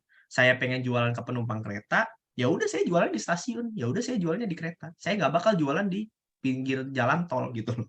Jadi tentuin dulu siapa target marketnya, cari target market tersebut, ngumpulnya di mana, nongkrongnya di mana, terus baru kalian jualan di situ. Kalau misalnya kalian mungkin jualannya apa contohnya ya? Power bank custom lah, power bank custom custom case. Custom case itu kan berarti orang yang suka pakai smartphone. Orang pakai smartphone berarti kan mungkin rata-rata kan adanya di perkotaan walaupun di pedesaan juga pada pakai smartphone gitu. Cuman pasti kan rata-rata kemungkinan besar orang yang pakai smartphone itu kan main Instagram. Nah, mungkin yang tepat di Instagram. Kalau Facebook mungkin kalian lebih cocok jual kemana. Intinya variabelnya banyak juga. Intinya inspirasinya adalah cek target market kalian siapa, cek ngumpulnya gimana, pikirin gimana cara kalian bisa mendekati target market tersebut. Gitu. Oke, baik. Lanjut ke pertanyaan selanjutnya nih untuk menentukan fokus bisnis. Nah, tadi kan dijelasin kalau Mas Nova itu fokusnya ke real estate dan juga tambak udang. Nah, Betul. sebenarnya awalnya ini gimana sih terjun ke bisnis tersebut? Apakah emang terpengaruh dari tren atau emang sebenarnya udah melakukan riset nih? Oke, ini saya jawab jujur aja ya. Kalau yang real estate development, yang riset itu bukan saya. Yang riset itu ayah saya, karena ayah saya sekarang jadi direktur utama di situ dan saya jadi pemegang sahamnya. Yang tadi saya jelasin umur 17 tahun tiba-tiba jadi pemegang saham gitu kan. Jadi itu privilege. Jadi ayah saya udah riset besar-besaran dari tahun 2013 penumpang kereta itu sangat potensial buat siapa dan kira-kira penumpang kereta ini cocoknya tuh tinggal di properti yang mana. Jadi emang harus riset, tapi yang riset itu pada saat itu bukan saya dan belum saya gitu. Nah, kalau yang ayam goreng ini saya yang riset beneran bareng partner saya. Jadi saya riset itu bukan penumpang kereta. Di sekitar lokasi Lumajang itu yang alhamdulillah dekat banget sama alun-alun cuma 100 meter, itu ada berapa banyak sih orangnya? Apakah benar mereka pengen makan ayam goreng? Apakah benar mereka mampu beli ayam goreng harga 19.000, di mana mungkin makanan di situ harganya cuma 10 ribuan gitu. Jadi itu benar-benar harus riset benar-benar. Karena gini, ada dua mazhab sebenarnya mulai bisnis itu. Ada yang bilang bisnis itu harusnya produknya dulu. Kalau produknya ada, baru cari pembelinya. Tapi ada juga yang bilang, bisnis itu pembelinya dulu, baru cari produknya. Nah, ini balik lagi ke resiko. Kalau kita cari dulu pembelinya, kita riset target marketnya. Riset kan ada yang butuhkan biaya, ada yang enggak. Anggaplah kita butuh biaya buat riset, kita butuh waktu buat riset. Ketika kita riset untuk target pembelinya, terus ternyata produknya nggak ada yang sesuai untuk target pembelinya, ya udah kita kerugiannya hanya sebatas risetnya aja. Mungkin rugi waktu, mungkin rugi uang, dikit mungkin. Karena zaman sekarang, zaman online udah gampang banget lah riset. Kalian di Google tuh bisa nemu apa aja gitu. Ada juga yang ngebahas produknya dulu. Oh, gue beli dulu nih barangnya. Ntar barangnya gue jual ke siapa, gue pikirin nanti. Yang penting gue barangnya ada dulu. Nah, itu resikonya ada juga. Apa resikonya? Ketika kita beli itu barang, terus barang itu kita nggak tahu mau jual ke siapa, bisa jadi nggak laku. Bahkan kalau makanan bisa jadi expire, rugi kita. Jadi bisa dilihat masing-masing profil resikonya. Resikonya mendingan mana yang gue ambil? Resiko gue riset, ternyata riset gue salah, atau resiko gue mulai jualan, mulai produksi, tapi kagak ada yang beli. Nah, itu. Jadi harus dilihat dari resikonya masing-masing. Harus riset besar-besaran. Kan tadi ada pertanyaan kalau nggak salah ada tren nih, coba agak atas dikit nih. Pertanyaannya. Yang pakai tombak udang itu kan. Apakah terpengaruh tren? Gini, terpengaruh tren sebenarnya enggak ya, karena bahaya juga. Tren itu kan kita nggak bisa kontrol ya. Kita nggak tahu bahkan nanti apa yang bakal trending. Kita nggak tahu juga itu trending kapan surutnya. Contohnya kemarin saya tinggal di Depok ya, tapi saya tinggal di SCBD, Sudirman, Citayam, Bojong, Depok gitu. Bukan Sudirman Central Business District gitu kan. Nah, itu kan sempet trending banget sampai macet kan. Sekarang apa kabarnya? Nggak ada yang tahu kan. Kemana tuh JJ, kemana tuh Bonge, kemana tuh yang lain-lain, saya nggak tahu gitu loh. Nah, tren itu naiknya cepet, turunnya juga cepet, sangat berbahaya bisnis cuma berdasarkan tren. Saya punya temen, tapi dia anak orang kaya sih, jadi duitnya mungkin banyak ya. Jadi gara-gara orang pada bikin kopi, pada jualan, pada buka kafe, dia ikutan buka kafe juga gitu loh. Itu cuma gara-gara pengaruh tren. Tapi setelah 2 tahun berjalan, bahkan nggak sampai 2 tahun dia tutup lagi. Karena wah ternyata nggak untung sebenarnya, tapi keren, bisa dipamerin di Instagram tapi nggak untung. Ngapain lu bisnis kayak gitu loh. Ya mungkin dia duitnya banyak ya nggak apa-apa. Kalau saya kan orang nggak punya ya, nggak punya motor, nggak punya pacar gitu loh. Duit aja pakai duit investor gitu loh. Jadi bisnis lewat tren tuh bahaya gitu, harus benar-benar diriset besar-besaran gitu. Oke, baik. Nah, pertanyaannya tadi ada yang masuk yang menarik nih terkait partnership ya. Kan dari beberapa bisnis yang udah Mas Nova jalankan kan kebanyakan berpartner dengan orang lain. Betul, tiga-tiganya. Nah, ada pertanyaan nih, untuk memulai bisnis partnership sebenarnya apa aja sih yang harus disiapkan dan apakah ada perjanjian atau bagaimana? Ini menarik nih Mas, boleh dijelasin mungkin tips and triknya kalau misalnya mau partnership dengan paling simpel, paling gampang udah bikin PT aja langsung. PT kan jelas, pemegang sahamnya siapa, komisarisnya siapa, direkturnya siapa, hak dan kewajibannya apa. Perjanjiannya langsung perjanjian PT aja. Mungkin saya nggak bisa sebut berapa persennya, tapi jelas gitu pembagiannya gitu. Nanti saya berapa persen, investor berapa persen. Kan saya minority shareholders, investor majority shareholders. Ya iyalah duit dia semua, saya nggak punya risiko apa-apa ya. Dia dapatnya lebih gede gitu loh. Saya cuma kerja doang, cuma nerima duit dari dia, cuma saya lipat gandakan manfaatnya, ya saya dapatnya lebih kecil gitu. Sama juga saya kayak yang tambak udang gitu juga. Saya dapat minority, ibu saya dapat minority, partner saya dapat majority, ya jelas lah karena partner saya emang udah bisnis dari 2018 tambak udang tersebut, kita 2021 baru masuk ngebahas bisnisnya aja gitu, nggak punya resiko gagal panen segala macam, jadi jelas lah kalau dia dapat lebih gede. Jadi nanti saya juga yang gocik, yang ayam goreng juga kayak gitu. Ayam goreng itu saya rencananya langsung pakai PT aja gitu loh. Nanti berapa persen negosiasi. Jadi perjanjiannya di PT, semua di PT gitu loh. perjanjian PT. Oke, baik. Semoga udah Bagi keuntungannya juga tuh, kan ada yang nanya tuh atasnya, gimana cara membagi keuntungan jelas. dengan partner bisnis kita? Ya itu dari PT, dari dividen itu kan jelas sahamnya berapa, udah bagi-bagi untungnya gitu. Pokoknya harus ada dokumen hitam di atas putih Jelas gitu kali harus ya. depan notaris, ya benar. Oke, baiklah. Semoga tadi jawaban-jawaban Mas Mufa sudah memberikan pencerahan nih buat rekan-rekan semua. Karena tanpa terasa 1 jam lebih sudah berlalu. Sayang banget tadi juga merupakan pertanyaan terakhir yang bisa dibacakan. Jadi mohon maaf nih buat rekan-rekan semua di sini yang pertanyaannya mungkin belum dijawab, karena sesi tanya jawab ini sudah harus ditutup.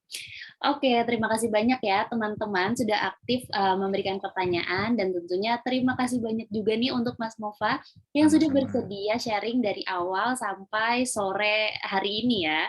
Nah, tapi sebelum kita tutup acaranya, meskipun online nih kali ini, tapi Mungkin tentu saya bisa ngomong dikit terakhir foto-foto. closing statement. Oke, boleh. Nanti ada closing remarks terakhir. Di akhir ya udah ya.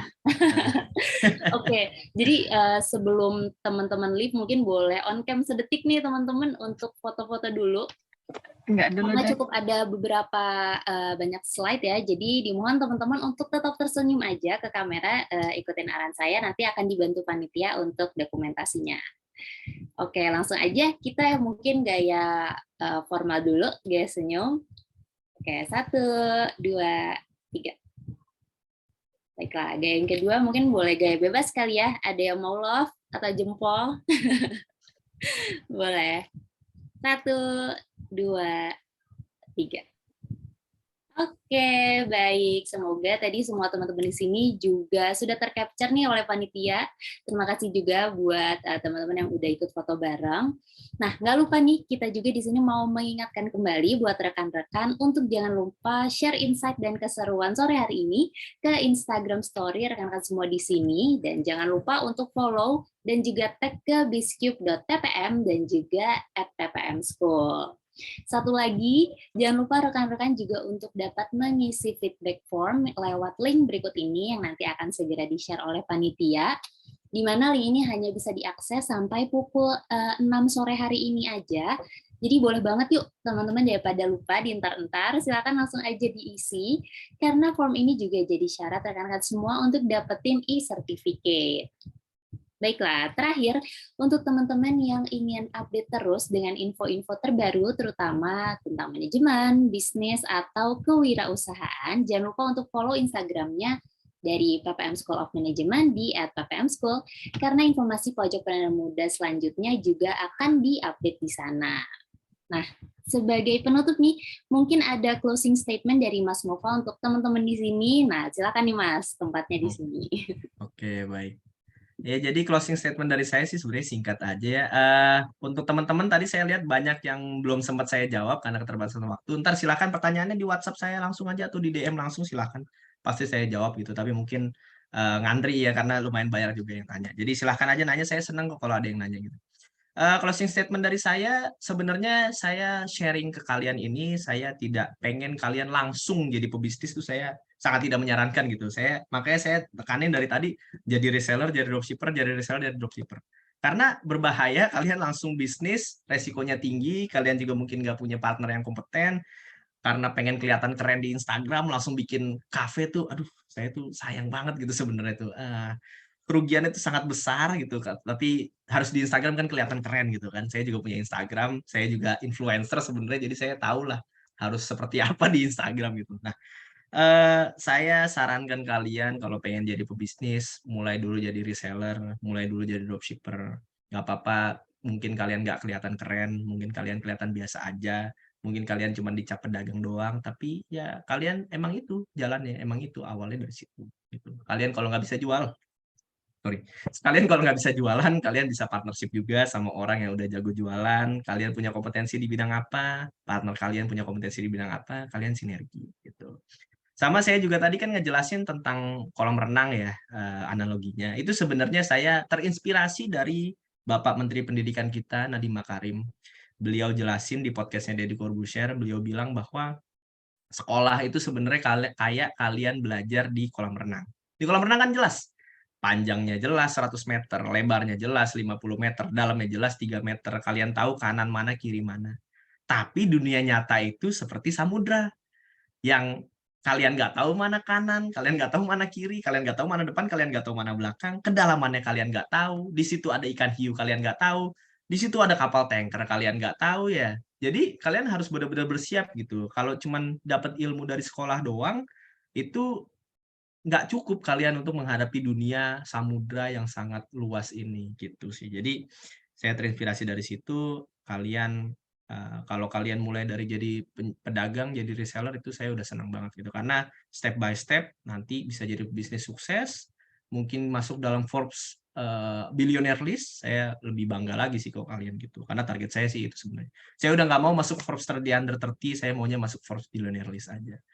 Itu aja dari saya. Terima kasih banyak. Wassalamualaikum warahmatullahi wabarakatuh. Waalaikumsalam warahmatullahi wabarakatuh. Terima kasih banyak sekali lagi Mas Mufa for sharing more than just a story. Semoga sehat-sehat selalu Mas Mufa dan juga sukses terus bisnisnya, dan yang paling penting bisa terus terkoneksi dengan teman-teman yang udah join sore hari ini. Siapa tahu bisa jadi partner bisnis juga ya Mas. Betul, betul. Saya open for partnership lah. Asal bisnis kalian menguntungkan, kalian saya lihat potensinya, resikonya bisa saya kontrol. Insya Allah kita bisa partneran gitu, tidak menutup Wah, kemungkinan. mantap. Tuh, rekan-rekan langsung aja follow Instagramnya DM. Oke, baiklah. Akhir kata, saya dan segenap panitia menyampaikan mohon maaf apabila ada salah kata ataupun kekurangan selama acara berlangsung. Dan terima kasih juga atas kehadiran rekan-rekan semuanya sampai akhir acara Pojokpreneur Muda edisi ke-11 sore hari ini. Semoga materi yang disampaikan tadi dapat menjadi manfaat dan yang paling penting dapat diterapkan oleh teman-teman pebisnis maupun calon pebisnis yang hadir secara virtual sore hari ini. Jangan lupa untuk tetap terus menerapkan protokol kesehatan, stay safe, stay happy, dan sampai jumpa di acara Pojokpreneur Muda berikutnya ya. Selamat sore. Wassalamualaikum warahmatullahi wabarakatuh. Waalaikumsalam warahmatullahi wabarakatuh.